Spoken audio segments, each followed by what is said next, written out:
Hey, you ever stop and think, wow, that would make a great story? Same here. On Cat Stories, we pull together short tales from life that'll make you laugh, think, or just go, yep, been there. My name's Kathleen and let's get started. And for our next post, am I the idiot for not helping my husband with a simple task? My husband's in charge of clearing the bins, both rubbish and recycling. A very easy task, yet done imperfectly. When the bins are full, most of the time they don't get emptied till I ask. In summer, when the bins have been sitting too long, they don't get emptied till I ask. I have reminders set in our shared calendar that will notify us the night before to put the bins out, and I still have to remind him on some weeks. This morning I reminded my husband that the recycling bin is full, my second reminder, as I've mentioned it the night before. Our bins are a bit funny where you can't lift the whole thing out and tip it outside, so you have to take each recyclable out. My husband usually grabs as much as he can carry and asks me to pass the rest through a side window. Today, I suggested that he can easily grab a basket, box, shopping bag, all of which are within an arm's reach, fill it up and take it all in one trip. I did just that to demonstrate, but he got very frustrated and kicked the box that I filled away. I'm not sure if the kick was an accident as it was in the way, but his body language reads angry. Marriage is not about keeping score, but I've been struggling a lot when it comes to juggling the mental load of things. When a household task gets assigned to me, and I'd say 70% of all tasks are, I get everything done on my own, but when it gets assigned to my husband, somehow it's on me to make sure he remembers to do it, and in this instance, a simple task turns into a two-person job. Am I the idiot for not helping him?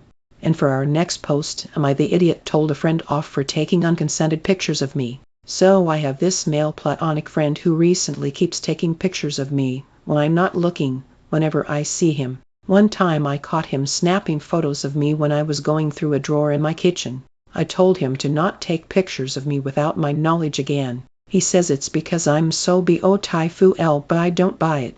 Then another time I found him on my phone sending my own selfies to his phone. I was so creeped out. Another time, I found a picture of myself and him on his FB stories. In the picture I am completely unaware that he was taking a photo of us. It's creepy. The last straw was when I was sitting at his dining room table. He snapped a photo of me, thinking I wasn't paying attention. I got so mad and flipped out and called him a creep and a loser. I told him I lost all respect and trust in him and that we are no longer friends. Did I overreact? I don't think I did. Why would a guy friend do that? Has anybody here had similar experiences? I'm so creeped out and unsettled. And for our next post, am I the idiot for telling my cousin that his emotional needs aren't my problem and to get a job? My 23M cousin 30M and his GF 32F recently had to move out of their place after his girlfriend lost her job.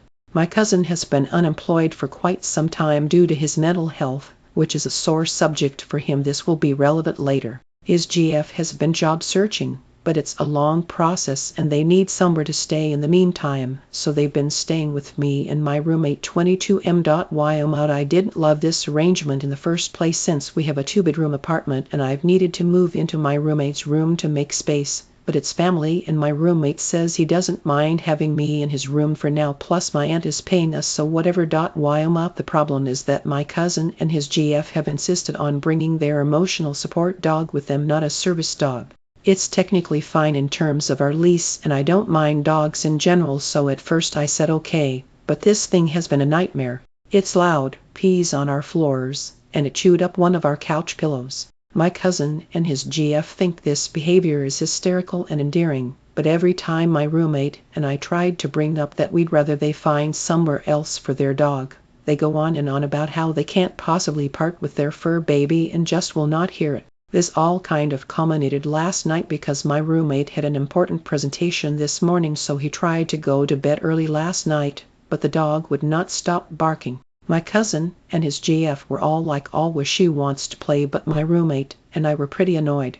I told my cousin that this arrangement was not working and that he needed to find somewhere else to put the dog.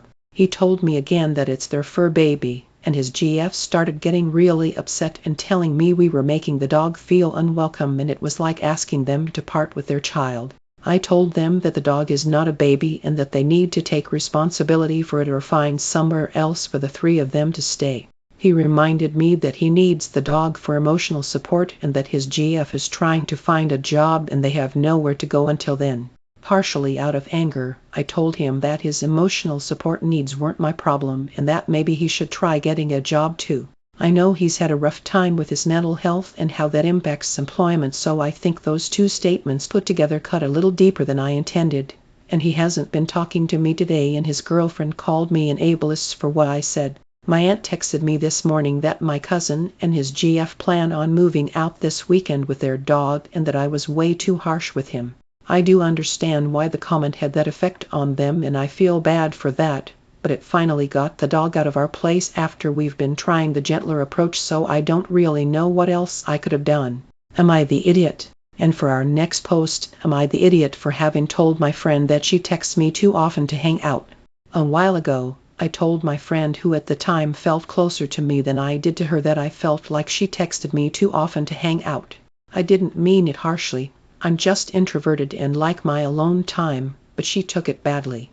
She interpreted it as me not liking to spend time with her and not considering her a real friend. Over time, I actually did start to feel closer to her, so I made more effort in our friendship. Since she enjoys long hangouts, I adapted and became more okay with spending hours together. Despite that, she never really let go of what I said. Even now, she still brings it up and holds it over my head. She said that she doesn't think our friendship will last past this semester, since she's moving off campus while I'm staying on campus and don't have the money to go out much. When we were both drunk, she basically gave me an ultimatum about our friendship, saying that the only reason she still wanted to be friends was because we had plans to go out to the city and mutual friends. She also implied that I'm now the one who thinks we're close while she doesn't anymore, because she matches people's energy, so they misunderstand. When I brought this up sober, she backtracked and said it wasn't an ultimatum, just what she was thinking.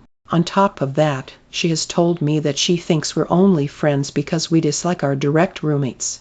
She wants me to drop my direct. I want to drop her too, but I'm struggling because I like the safety of a guaranteed roommate all 4 years and implied that if I don't, she'll never visit my dorm to hang out. She doesn't expect me to ever visit her off campus. It feels like she's still holding onto the fact that I didn't initially consider her a bestie the way she did. So, am I the idiot for telling her back then that she texts me too often and making her feel like she wasn't my friend? It's something she still brings up both subtly and directly, so I'm starting to feel like it was a bitchy thing to say.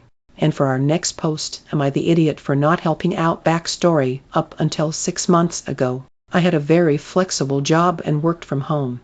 This meant I was able to help each morning in getting my 6-year-old ready for school, and my husband and I took it in turns to drop her off, pick her up, etc.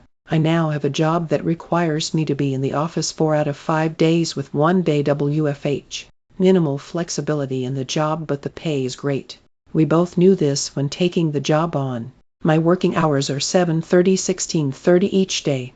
I have to be in the office for 7:30, so out the house at 6:45.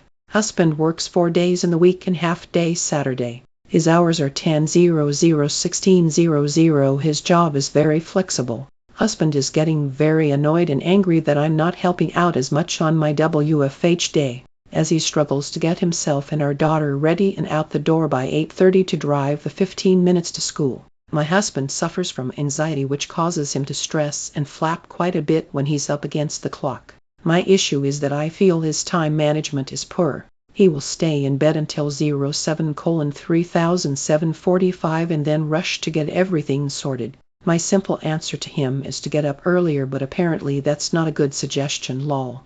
The days I work from home, I concentrate on getting myself ready for work and being ready for 07:3800 depending on the day, as I have a 15-minute Teams call for then. Am I the idiot for not helping more? My job is the highest source of income for us, so I need to make sure I keep work happy. My husband's anxiety is heightened over the situation as he feels all the pressure is on him to sort drop-off and pickups for our daughter.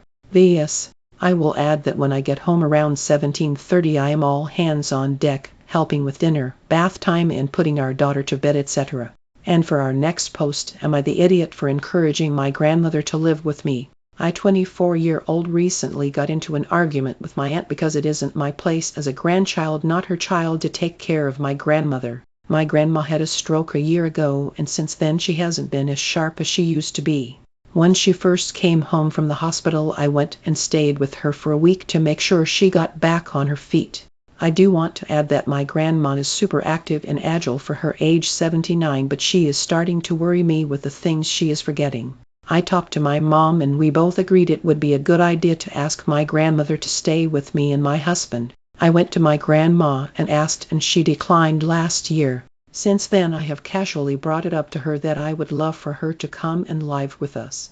I got a call last week from my aunt saying I am overstepping. I was taken aback. My grandmother has told me she isn't ready to leave her home but will tell me when she is. I have been satisfied with this answer and just want to make sure she knows she has a place with me. My aunt again told me it isn't my place as a grandchild and not her child to step in. No one else stepped up to check on my grandma was sick, and I told my aunt that. I told her maybe it is my place since it doesn't seem like she has any children other than my mom that care about her. I told her respectfully I wouldn't stop checking in on my own grandmother. My aunt is very upset with me and has sent in the family group chat about how it is the kids, meaning my grandma's children, need to step up because it isn't the grandchildren's job to look after her. I'm upset because I want to be there for my grandma and feel like I'm being pushed out to fan my aunt's ego. Am I the idiot for telling my aunt off about being a hypocrite and not caring for her mother? Alright, that's it for this one. If these stories made you smile or think, hit like and subscribe for more. Oh, and don't forget to share your own stories in the comments. I love hearing them. See you next time. It's Kathleen. See you all later.